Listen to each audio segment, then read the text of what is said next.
আসসালামু আলাইকুম।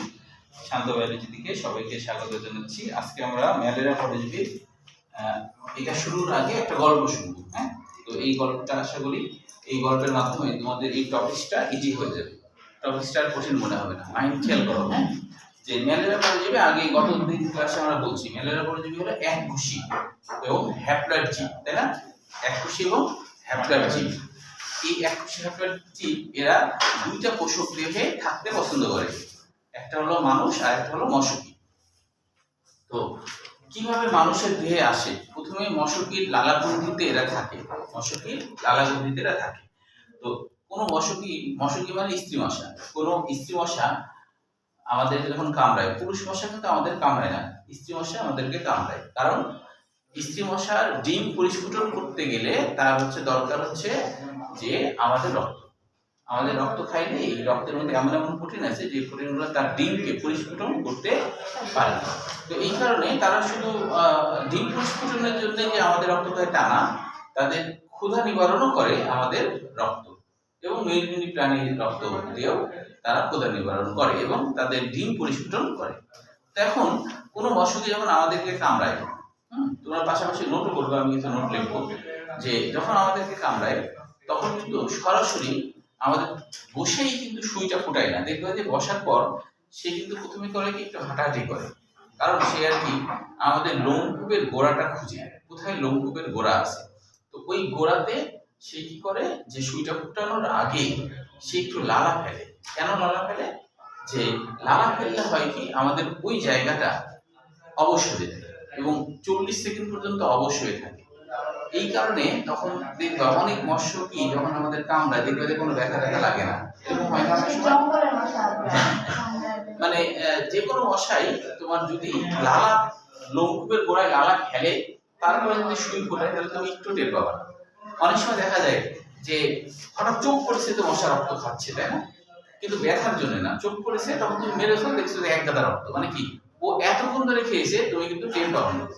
টের পাইছো? এরকম ঘটনা ঘটে কিন্তু, ঘটে না? তো তার মানে কি মশকিরা ওরা খাওয়ার সময় কিন্তু এই কাজটাই করে। পুরুষ মশা আমাদের খায় না, কারণ পুরুষ মশাদের ডিম পরিস্ফুটনের তো বিষয় নাই।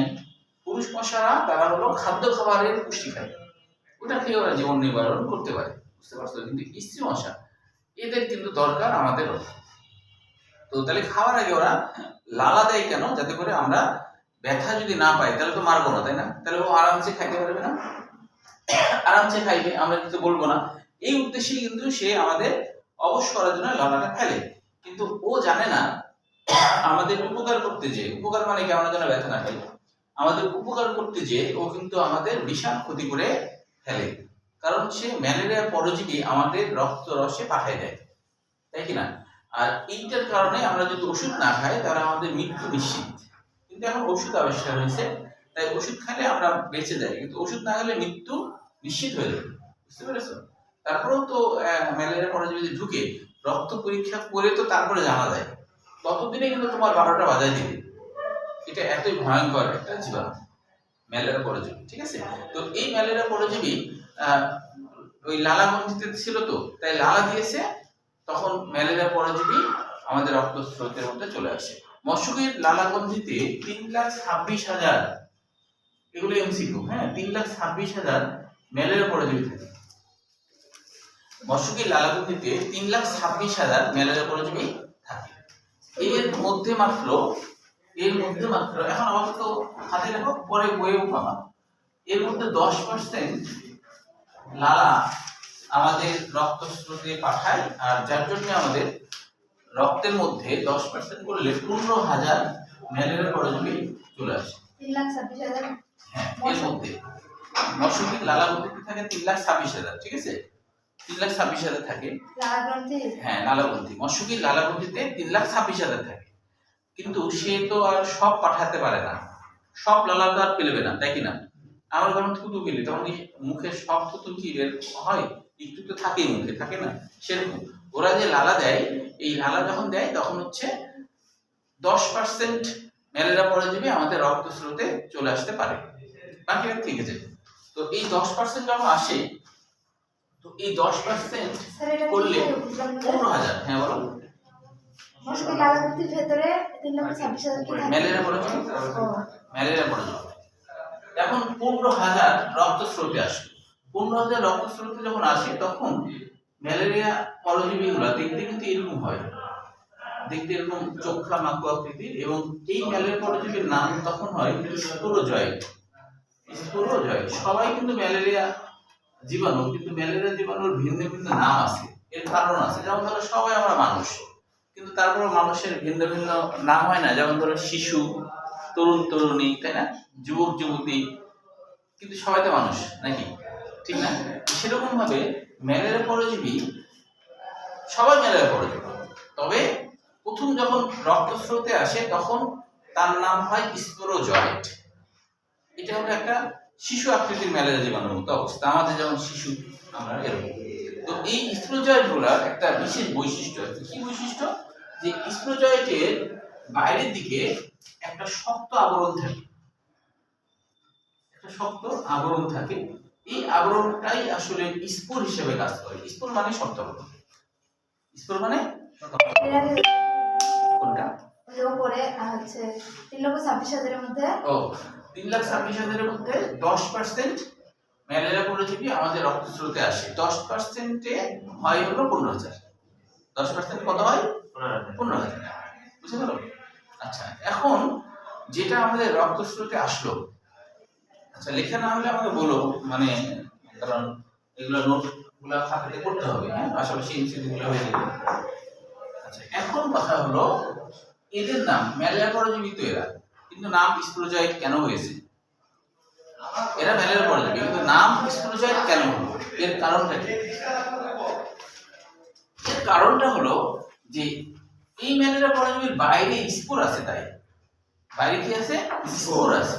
নরমালি প্রত্যেকটা জীবাণুর বাইরে কোষঝিল্লিতে কিন্তু অ্যান্টিজেন থাকে। অ্যান্টিজেন মানে বহিরাগত বস্তু। এটা এক ধরনের প্রোটিন, এটা এক ধরনের কি প্রোটিন। প্রত্যেকটা মনে রাখবা, প্রত্যেকটা জীবকোষের বাইরে অ্যান্টিজেন থাকে, কোষঝিল্লিতে অ্যান্টিজেন থাকে। অ্যান্টিজেন হলো এক ধরনের বহিরাগত বস্তু, যেটা একটা প্রোটিন, যেটা এক ধরনের প্রোটিন, এক ধরনের প্রোটিন, যেটা এক ধরনের প্রোটিন। এটা থাকে কিন্তু, এবং এইটা থাকার কারণে কি হয়, ভাইরাসেরও কিন্তু এই প্রোটিনটা আছে, ব্যাকটেরিয়ারও এই প্রোটিন আছে। বুঝা গেল কি? এমনকি আমাদের কোষেরও কোষঝিল্লিতে এই অ্যান্টিজেন নামক প্রোটিন আছে, এবং এই অ্যান্টিজেন প্রোটিন থাকার সুবিধাটা কিন্তু আছে অনেক। কি সুবিধা? যে আমাদের শ্বেতকণিকা, আমাদের কোষে যে অ্যান্টিজেন আছে সেটাকে কিন্তু খুব ভালো করে চিনি। বুঝতে পারছো?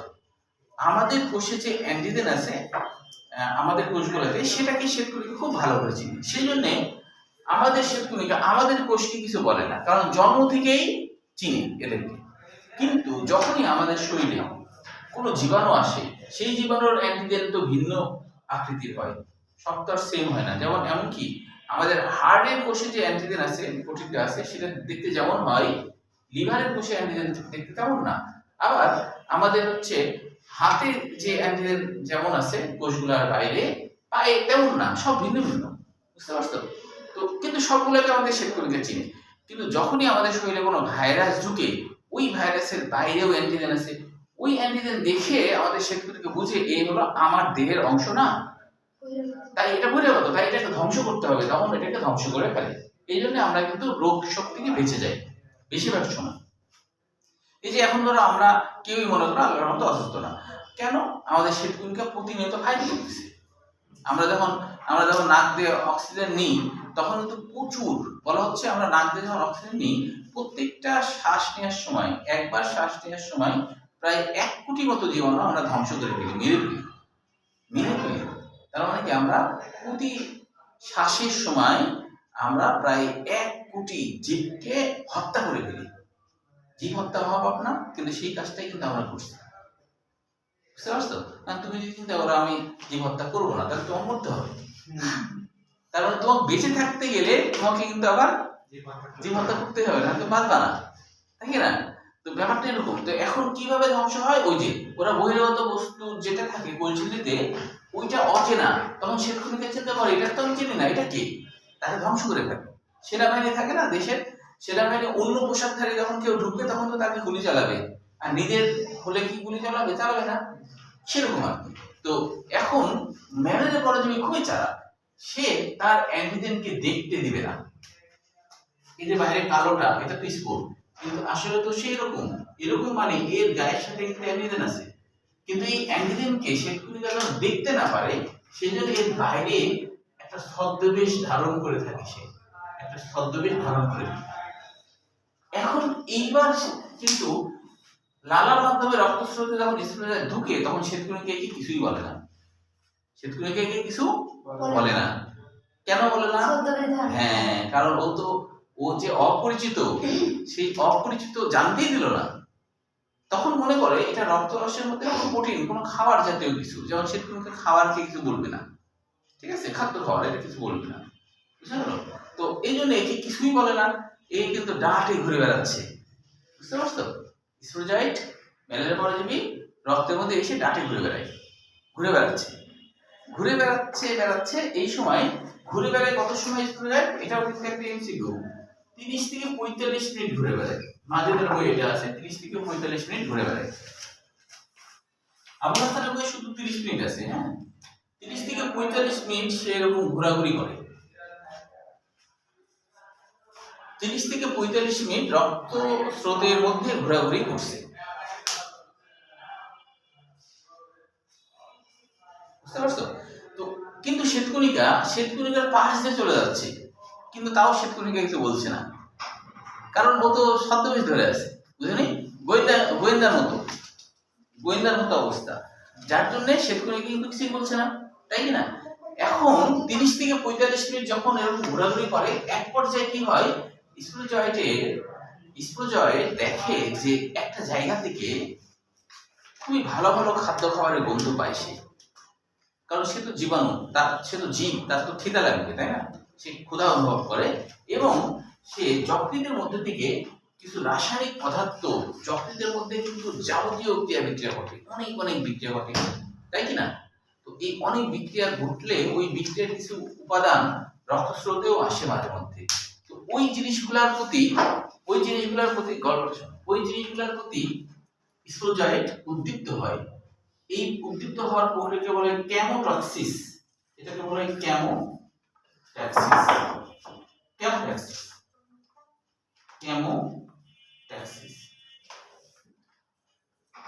কেমোট্যাক্সিস প্রক্রিয়া, বইয়ের মধ্যে আছে কেমোট্যাক্সিস প্রক্রিয়া। তাহলে কেমোট্যাক্সিস প্রক্রিয়া মানে কি? আমরা ক্লাস শেষ করি, নাহলে তোমার দিকে সবাই তাকাবে, তখন পড়ায় মনোযোগ দেবে না, এটা একটা সমস্যা হয়। ছোট বাচ্চা আসলে ওর দিকে তখন কিন্তু মনোযোগটা চলে যাবে। তুমি একটু 15 মিনিট পরে আসো, হ্যাঁ, 15 মিনিট গল্প শেষ হবে। এখন কেমো মানে কেমিক্যাল, কেমো মানে কি? কেমিক্যাল। ট্যাক্সিস মানে চলন, কেমিক্যালের প্রতি সাড়া দিয়ে যে চলন তাকে বলা হয় কেমোট্যাক্সিস। পরীক্ষায় এটা জ্ঞানমূলক কোশ্চেন হিসেবে আসতে পারে যে ম্যালেরিয়া পরজীবীর কেমোট্যাক্সিস প্রক্রিয়া কি। তাহলে বলবো কেমিক্যাল বা রাসায়নিক উপাদানের প্রতি সাড়া দিয়ে যে চলন, কেমিক্যাল বা রাসায়নিক উপাদানের প্রতি সাড়া দিয়ে যে চলন তাকেই কেমোট্যাক্সিস বলে। কেমিক্যাল বা রাসায়নিক উপাদানের প্রতি সাড়া দিয়ে যে চলন তাকেই বলা হয় কেমোট্যাক্সিস। তাকে কি বলা হয়? কেমোট্যাক্সিস।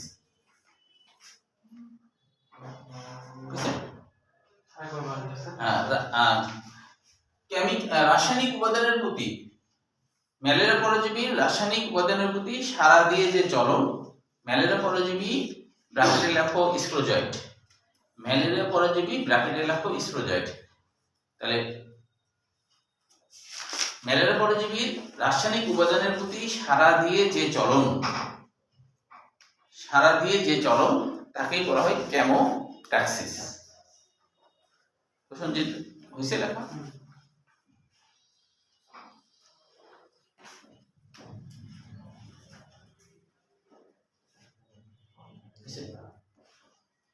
আচ্ছা, এবার দেখো, এখন এই যকৃতে যখন চলে যায়, যকৃতে যাওয়ার পর যকৃতের মধ্যে কিন্তু অনেকগুলো লোবিউল আছে। লোবিউল মানে খণ্ডক, লোবিউল মানে কি খন্ড। কেন্দ্রীয় শিরা, বিভিন্ন ধরনের শিরার আশপাশে তোমার হচ্ছে এরকম যকৃৎ কোষ থাকে, এরকম এরকম যকৃৎ কোষ। এই যকৃৎ কোষগুলো এরকম ভাবে, যকৃৎ কোষগুলো এরকম ভাবে গোল গোল হয়ে থাকে, এদেরকে বলা হয় খন্ডক বা লোবিউল। এদেরকে বলা হয় খন্ডক বা লোবিউল। এভাবে করে থাকে, হ্যাঁ, এরকম করে থাকে। তো এই কোষগুলা যকৃৎ কোষের এই লোবিউলের মধ্যে ঢুকে যায়। ঢুকে প্রথমে সে এইখানে অবস্থান করে, এই ফাঁকা জায়গা, এই ফাঁকা জায়গার নাম হলো সাইনোসুয়েট। সাইনোসুয়েট এই ফাঁকা জায়গার নাম হলো সাইনোসুয়েট। বই পড়ার সময় কিন্তু শব্দগুলো পাবা, এখন নোট করলে তখন ইজি মনে হবে, তখন কঠিন মনে হবে না। সাইনোসুয়েট মানে কি? এর মানে কি? মতো। এর মানে মতো। তাহলে সাইনাসের মতো, সাইনাস মানে গহ্বর, মানে গহ্বরের মতো,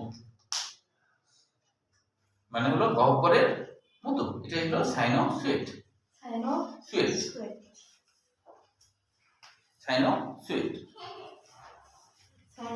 সাইনো মানে সাইনাস।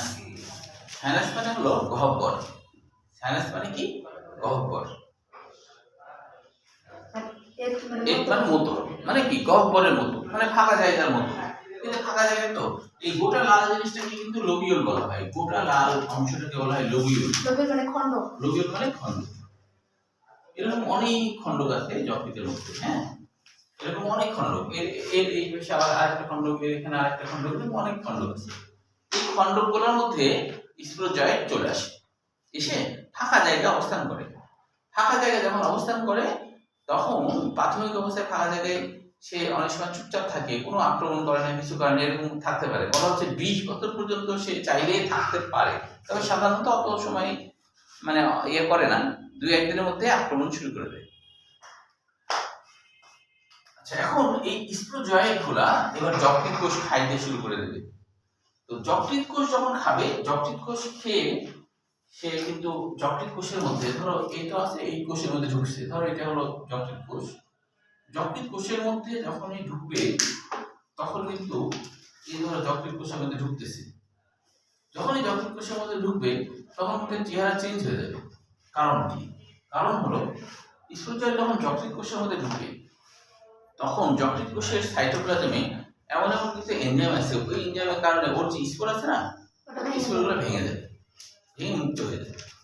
তখন কিন্তু তারপরে শ্বেতকণিকা দেখবে না, কারণ এটা কোষের ভিতরে আছে, ভিতরে আছে না, শ্বেতকণিকা দেখবে না, কাজে এখনো শ্বেতকণিকা কিছু বলবে না, কারণ দিতে পারেনি, বুঝছেন?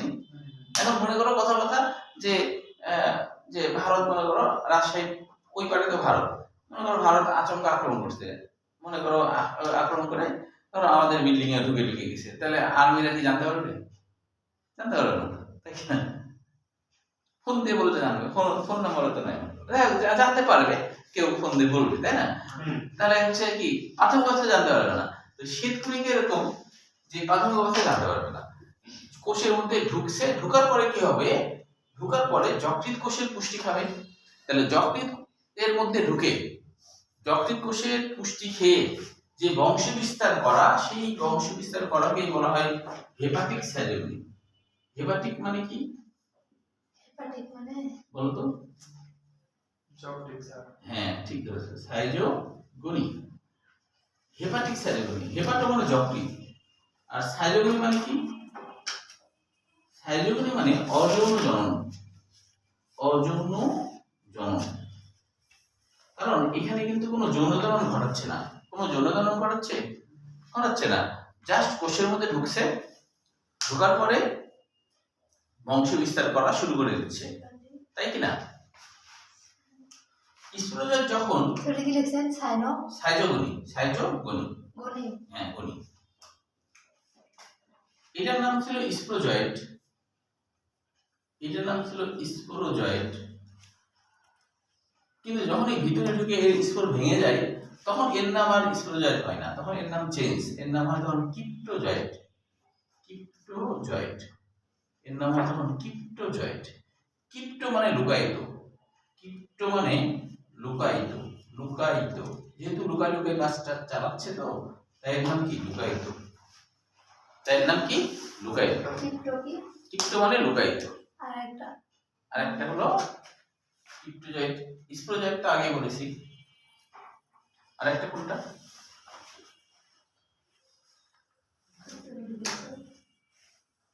ক্রিপ্টোজয়েট মানে হলো ক্রিপ্টো মানে লুকায়িত। ক্রিপ্টো মানে কি? লুকায়িত। কারণ লুকায় লুকায় কাজটা চালাচ্ছে না, লুকায় লুকায় কাজ চালাচ্ছে, তো এই জন্য এর নাম লুকায়িত। জয়েট মানে জুন, জুন মানে কি? প্রাণী, মানে কি? লুকায়িত প্রাণী। ক্রিপ্টোজয়েট মানে লুকায়িত প্রাণী, লুকায়িত প্রাণী মানে হলো লুকায়িত প্রাণী। আচ্ছা, এখন এই ক্রিপ্টোজয়েট যখন একটা যকৃৎ কোষ খেয়ে দিয়ে বের হয়ে আসবে, তখন কিন্তু অনেক ম্যালেরিয়া জীবাণু হবে। যখন অনেক ম্যালেরিয়া জীবাণু হবে, তখন তার নাম হয়ে যাবে, এটা ধর ভেদ করে বের হয়ে আসছে, অনেক ম্যালেরিয়া জীবাণু হবে। অনেক ম্যালেরিয়া জীবাণু যখন হয়ে যায়, তখন এর নাম হয় মেরোজয়েট। এর নাম হয় কি? মেরোজয়েট। মেরোজয়েট নামকরণটা হওয়ার কারণ হলো মেরোজয়েট। মেরো মানে পাট পাট অংশে ভাগ হওয়া, মানে একটা কোষই পাট পাট অংশে ভাগ হয়ে অনেক হয়েছে, বুঝা গেল কি? এই জন্য এর নাম হলো মেরোজয়েট। এখন এই মেরোজয়েট আবার দুই রকমের হতে পারে। মেরোজয়েট হলো দুই রকমের হয়। মেরোজয়েট দুই রকমের হয়, দুই রকমের সাইজ হয়। একটা হয় ছোট সাইজের মেরোজয়েট। মেরোজয়েট মানে কি বললেন? মেরোজয়েট মানে মেরো মানে পাট পাট অংশে ভাগ হওয়া, মানে আলাদা আলাদা অংশে ভাগ হওয়া প্রাণী, আলাদা আলাদা অংশে ভাগ হওয়া প্রাণী।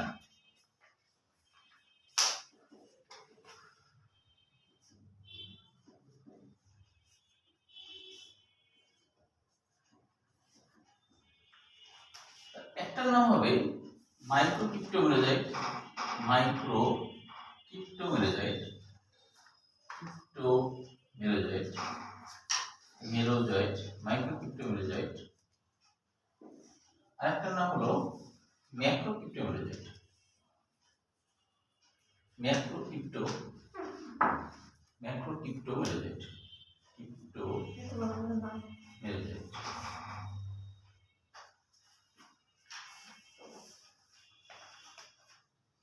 আচ্ছা, এদের বাংলা কি? ম্যাক্রো মানে তো বড়, মাইক্রো ছোট। ছোট, দেখা যাচ্ছে ছোট ছোট না? তাহলে আলাদা আলাদা হওয়ার সময় দুই রকমের হয়। একটা হলো ছোট সাইজের ক্রিপ্টোমেরোজয়েট, একটা বড় সাইজের ক্রিপ্টোমেরোজয়েট। একটা ছোট সাইজের, একটা বড় সাইজের। মাইক্রো মানে ছোট। বড়গুলা যকৃৎ কোষেই বারবার যায়, বড়গুলা যকৃৎ কোষে বারবার যায়, যকৃৎ কোষে খায়, যকৃৎ কোষে,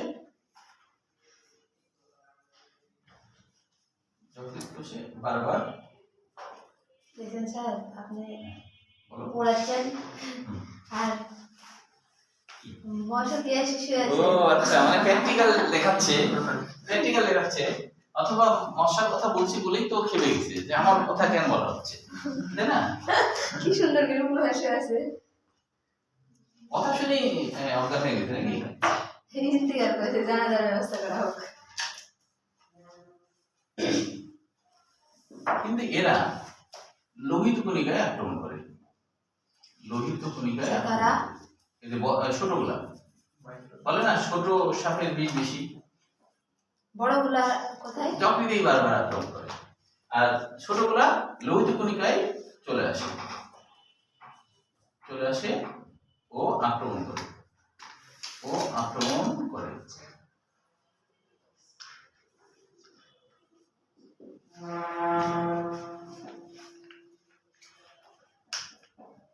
লেখা গল্পের আলোকে যখন পড়বা তখন দেখবে খুব ইজি হয়ে যাবে। হ্যাঁ, এগুলো সব বইয়ে কিন্তু বর্ণনার মধ্যে পাবা। হ্যাঁ, গল্পটা শোনার পরে তারপরে 2 দিনে এই গোটা ম্যালেরিয়া পরজীবী পানির মধ্যে হয়ে যাবে, 2 দিনে শেষ হবে। একটু লেখা হয়েছে কি সবার? হয়েছে? আমি আচ্ছা আচ্ছা, এখন দেখো তাহলে এরা তো যকৃৎ কোষই বারবার খায়, কিন্তু এরা চলে আসে লোহিত কণিকা। এখন লোহিত কণিকা যখনই খাবার জন্য আসে, তখন কি স্ফুট তো নাই, আছে স্ফুট তো আগেই যকৃৎ কোষের মধ্যে যখন দিতে তখনই ভেঙে গেছে। স্ফুট যেহেতু নাই, এখন কিন্তু অ্যান্টিজেন দেখা যাবে, সেটি বুঝতে পারছো তো? স্ফুট যেহেতু নাই, সেহেতু অ্যান্টিজেন এখন দেখা যাবে। যেই মাত্র লোহিত কণিকা খাওয়ার জন্য রক্ত রসে আসে, তখনই শ্বেতকণিকা নজরে পড়বে। আক্রমণ করে। হ্যাঁ, শ্বেতকণিকা তখন বলেই তোরা কবে আসলি, তোদের যদি খেয়াল করে নি, এক গাদা মানে কোটি কোটি চলে আসবে, তত সময় তো অনেক হয়ে যাবে, কোটি কোটি চলে আসবে, তখনই শ্বেতকণিকার মাথা খারাপ, কিন্তু তোরা কবে আসলি, কোথা থেকে আসলি, কিছু জানি না। মানে ও তো আসলে আগে তো ছদ্মবেশ হয়েছিল, এখন তো আর ছদ্মবেশ নাই, যার জন্য বুঝে ফেলে যে এইটা অ্যান্টিজেন, তার মানে বহিরাগত বস্তু, এটা কোনো খাবার না। তখনই শুরু হয়ে যায় উভয়ের পক্ষের মধ্যে যুদ্ধ। যুদ্ধের ফলশ্রুতিতে জ্বর আসে। কিভাবে আসে শুনো, পরীক্ষা অনেক সময় আসে যে জ্বর কেন আসে। তো প্রথমে যেটা হয় যে শ্বেতকণিকা গুলা অবিরাম মিসাইল ছুটতে থাকে ওই মাইক্রোকিটো মেরোজাইটকে, বুঝতে পারছো? মিসাইল ছোড়া মানে কি, বিশেষ ধরনের প্রোটিন নিঃসরণ করা। ওই প্রোটিনের নাম, শ্বেতকণিকা থেকে যে প্রোটিন নিঃসরণ হয়, মনে করো এটা শ্বেতকণিকা, মনে করো শ্বেতকণিকা। তো এই শ্বেতকণিকা কি করবে, শ্বেতকণিকা পাইরোজেন নামক এক ধরনের প্রোটিন নিঃসরণ করবে। পাইরোজেন,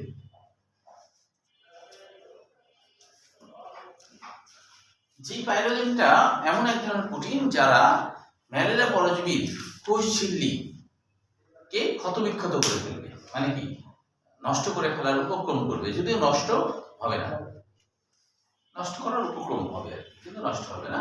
তো পাইরোজেন ক্ষরণ করবে শ্বেতকণিকা, পাইরোজেন ক্ষরণ করবে। তখনও দেখবে যে ম্যালেরিয়া পরজীবী যারা আছে, ওই যে মাইক্রোকিপ্টো মেরোজাইট যারা, তাদের নাম কিন্তু আর মাইক্রোকিপ্টো আর হবে না, সরাসরি মেরোজাইট নাম হবে। কেন? কারণ কিপ্টো ছিল যখন যকৃৎ কোষের মধ্যে ছিল, তখন তো লুকাইতো, এখন কি আর লুকাইতো? তার কিপ্টো বলা যাবে না, মাইক্রো বলবো না। কেন? কারণ রক্ত স্রোতে তো এক ধরনেরই জীবাণু গেছে, দুই ধরনের যখন যায় তখন মাইক্রো ম্যাক্রো এই কথা আসে। এক ধরনের গেছে তাই আর মাইক্রো বলবো না, ম্যাক্রো বলবো না।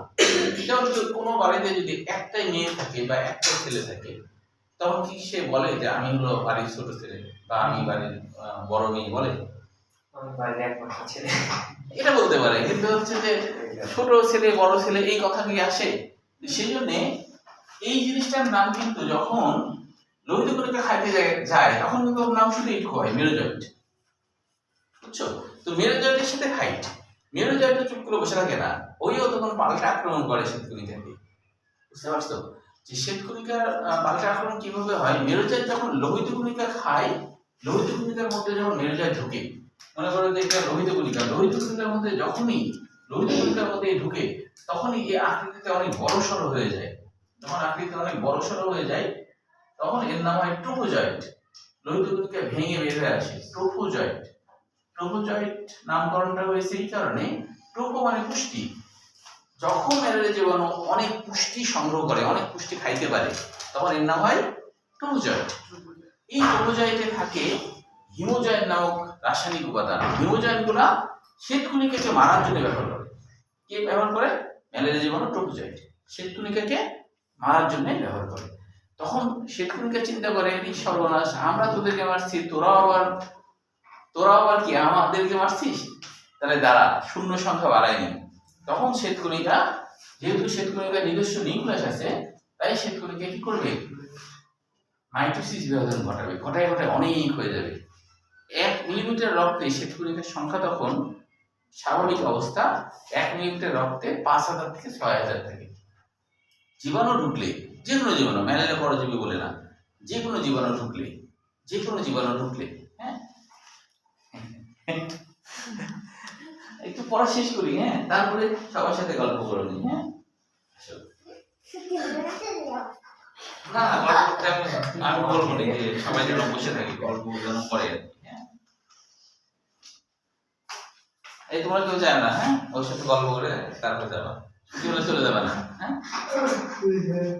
এখন শ্বেতকণিকা সংখ্যা বাড়ায়, তখন কত হয় জানো? সর্বোচ্চ 1 মিলিমিটার 22,000 ম্যালেরিয়া পরজীবী হয়ে যায়। শূন্য সংখ্যা এত বাড়াই দিচ্ছে কেন? জীবাণু মরছে না, যে জীবাণু যদি মরে তাহলে কিন্তু সংখ্যা বাড়ায় না, জীবাণু না মরলেই ও সংখ্যা বাড়ায় ফেলে। তখন যদি পরীক্ষা করা যায় রক্ত, তখন দেখা যায় শ্বেতকণিকার পরিমাণ অনেক বেশি। তখন ডাক্তাররা বুঝেই ফেলে বহিরাগত কোনো শত্রু রক্তের মধ্যে ঢুকছে, এই জন্য সংখ্যা বেড়ে গেছে। বেড়ে গেলে কি হবে? অবিরাম পাইরোজেন ক্ষরণ হবে। যখনই অবিরাম পাইরোজেন ক্ষরণ হবে, এই পাইরোজেন আমাদের হেডকোয়ার্টারে খবর দিবে। পাইরোজেন গুলো যখন আমাদের হেডকোয়ার্টার মানে আমাদের ব্রেনে একটা গ্রন্থি আছে যার নাম হাইপোথ্যালামাস। হাইপোথ্যালামাস গ্রন্থিতে সে পাইরোজেন যখন টাচ করবে তখন হাইপোথ্যালামাস গ্রন্থি বুঝে ফেলবে আমার দেশ বহিরাগত শত্রু দ্বারা আক্রান্ত হয়েছে, তাহলে আমাকে তো কিছু একটা করতে হবে, হেল্প করতে হবে, তাই না? তো তখন এই পাইরোজেন যখনই হাইপোথ্যালামাস গ্রন্থিতে যাবে, এই কথাটা অবশ্য ইয়েতে লেখা আছে, মাজেদার বই লেখা আছে, আবু হাসানে নাই, হ্যাঁ, এই জন্য একটু নোট করো। হাইপোথ্যালামাস হাইপোথ্যালামাস গ্রন্থিতে পাইরোজেন যখন টাচ করবে তখন হাইপোথ্যালামাস গ্রন্থি দুই ধরনের প্রোটিন ক্ষরণ করবে। একটা নাম হলো মোনোঅ্যামাইন, একটা নাম হলো মোনোঅ্যামাইন, আরেকটার নাম হলো প্রোস্টাগ্ল্যান্ডিন।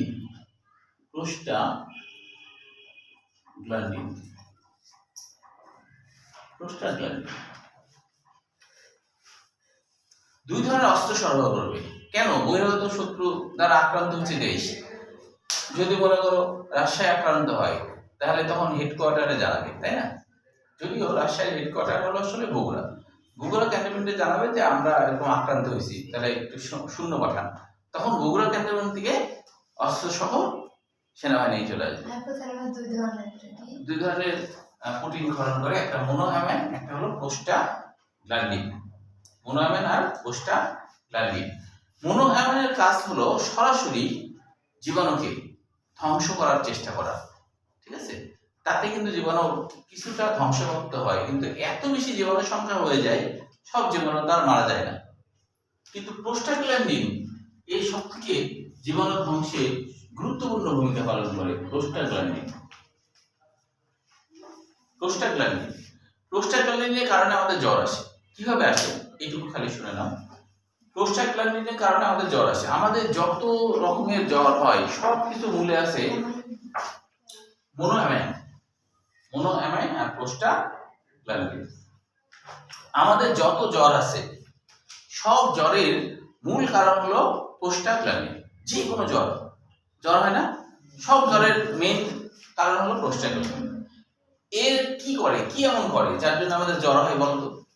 এই কি এমন কাজ করে যার জন্য আমাদের জ্বর হয়? অনুমান করে বলা যাবে? এই প্রোস্টাগ্ল্যান্ডিনের কারণে আমাদের জ্বর হয়। প্রোস্টাগ্ল্যান্ডিন কি এমন কাজ করে যার জন্য আমাদের তাপমাত্রা বেড়ে যায় শরীরে? কি কারণে তাপমাত্রা বাড়ে? অনুমান করা যাবে? এর কাজটা হলো যে প্রোস্টাগ্ল্যান্ডিন যে কাজটা করে আমাদের বাইরের দিকে রক্তচালককে সংকুচিত করে ফেলে।